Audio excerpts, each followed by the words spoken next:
Assalamualaikum warahmatullahi wabarakatuh. Para panggija sareng warahmatullahi anu kusimpring dipika hormat.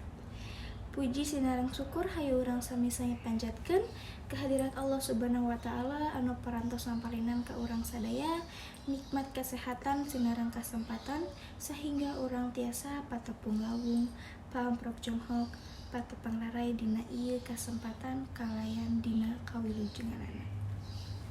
Sholawat kalih keselamatan mugia tetap dilelirkeun ka junjungan urang sadaya nyatana Kanjeng Nabi Muhammad SAW teu hilap ka kaluargina ka para sahabatna sareng mudah-mudahan nepi ka urang sadaya salaku umatna dugi ka akhir zaman. Amin ya robbal alamin. Tepangkeun wasta pun fazwa salsabila ti kelas 11 IPS 1 simkuring ngagem pancen janten panumbu catur. Ieu ngahaturkeun rawuh nuhun ka para pangjejer serta pamilon anu parantos kersa hadir dina ieu kumpulan kanggo medar sareng ngadiskusikeun ngeunaan kaayaan ayeuna anu dimana abdi sareng rerencangan sadaya ngarasa bungah tiasa mangkat sakola deui. Kusabab tos sataun leuwih rerencangan sadaya henteu patepung situasi pandemi anu dampakna kana pendidikan ongkoh najan kapaksa sakola diubah jadi daring. Para panjejer sareng pamilon anu kusimkuring dipika hormat sarta acan nincak kana acara nu salajengna supados teu disaha-saha simkuring seja nepangkeun para panjejer anu bade ngadugikeun kamandangna. Panjejer anu kahiji nyaeta Ibu Hajah Sunia SPD mangrupikeun Ibu Kepala Sekolah SMA Negeri 1 Majalengka. Wilujeng enjing Ibu hatur nuhun kana kasumpinganna. Anu kadua nyaeta Ibu Yeliza Fajriah mangrupikeun Ibu Guru Basa Sunda. Hatur nuhun Ibu kana kasumpinganna. Para hadirin supados urang leuwih naleman ngeunaan jejer anu bade dibahas ku urang sadaya, hayu urang regepkeun kamandang ti para pangjejer.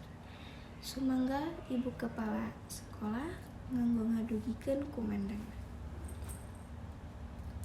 Hatur nuhun ka Ibu Kepala Sekolah anu atos ngadugikeun kumandangna.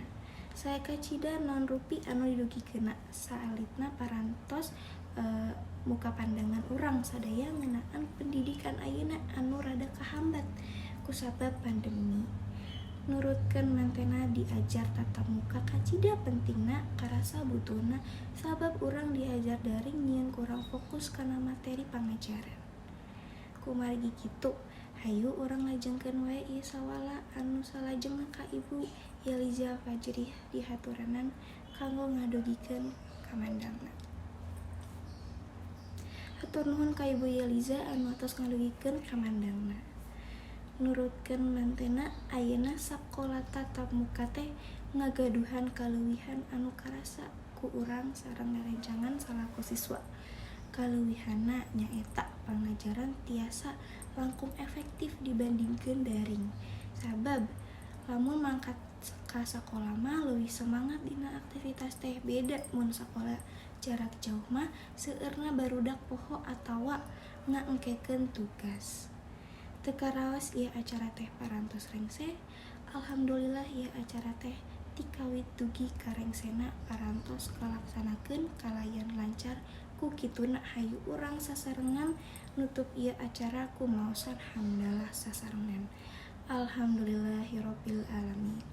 Simkuring salaku panumbu catur sareng sapara kanca nedahapunten anu kasuhun bilih aya cariosan-cariosan oge pariosan anu matak teu ngeunah kana manah hadirin sadayana. Mung sakitu anu kapihatur hatur nuhun kana perhatosan ti sadayana. Wassalamualaikum warahmatullahi wabarakatuh.